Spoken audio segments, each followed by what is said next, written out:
Sammy catches up with Ray Phoenix and tells him, last week I wasn't all there. The words of encouragement you gave me really resonated with me. Thank you, Ray, and teach Trick Williams a lesson for all that trash he's spoken. And Ray is just like, man, they're not putting me over, Trick. That's ridiculous.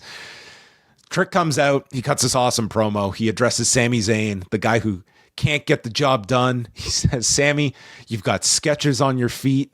You don't comb your hair, and your breath smells like 10 pounds of bounce that ass.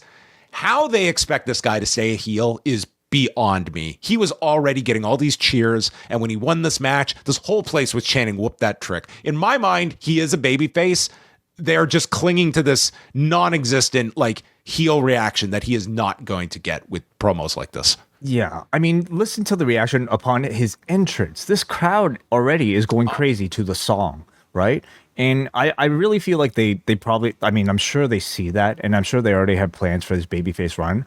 But I also don't think there's a need to rush it, you want to maintain this heel edge before you really make the crowd want it. And you don't want to make this a softer version of this. This is the version that works as a babyface to the crowd, even if you don't want to take the this kind of Trick. You don't want him promo. Pandering all of a sudden. Exactly. That's the danger. Yes. Now, this promo, in speaking about, maybe the best example of that, this was a very rock-like promo in style and substance from Trick. He's look at the way he's dressed. He's making fun of his opponents for their lack of fashion sense, and he's making the audience laugh despite being a heel.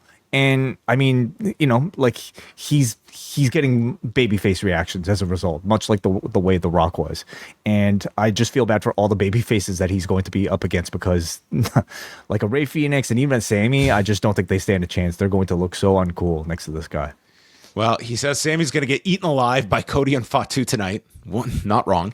And the guy also had to just go through these what chants, but he was also playing to the what chants. He did the cadence that only encouraged it more by just the listing of different words. It didn't. I feel like he'll fix that. He'll probably get notes on how to not do that.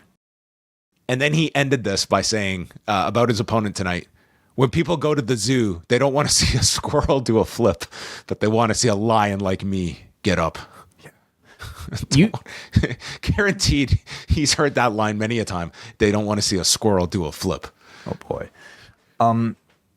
You look at the reaction here. You just feel his presence on the show. You can definitely say they've done a great job calling Trick up. He's exceeding beyond my expectations from NXT. We haven't really seen Obafemi yet, but I think they're doing a pretty good job with him already.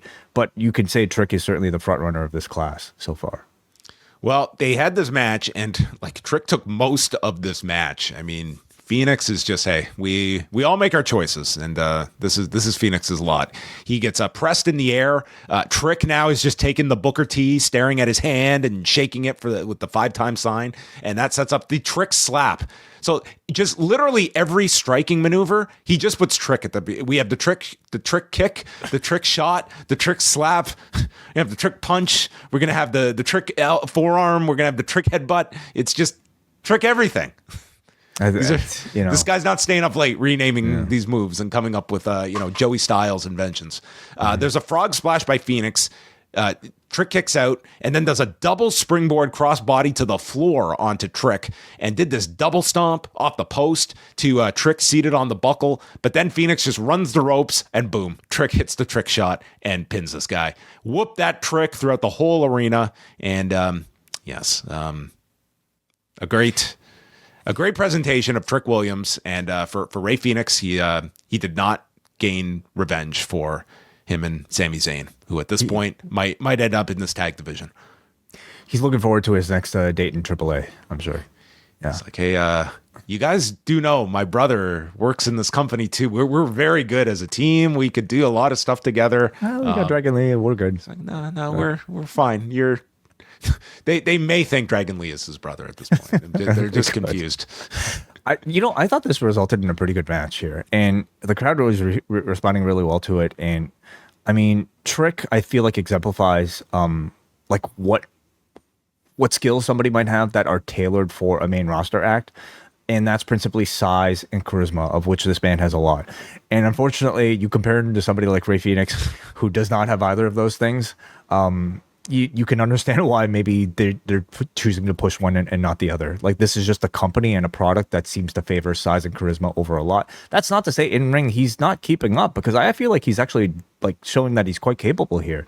You know, it's somewhat impressive that in a match that featured so much highlights from Rey Fenix that like what Trick does, at least like his signature like moves that need to matter, like the trick shot, they look good enough to get a big enough reaction that you can still, like, you know, feel like you're seeing something special even in a match up against Rey Fenix. So I would say he's doing really well.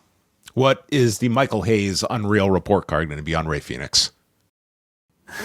Oh, we need guys like that on this roster. February on the Post Wrestling Cafe, we continue our review of Season 2 of WWE Unreal, including a big look at Seth Rollins' fake injury, which culminated in his appearance at SummerSlam.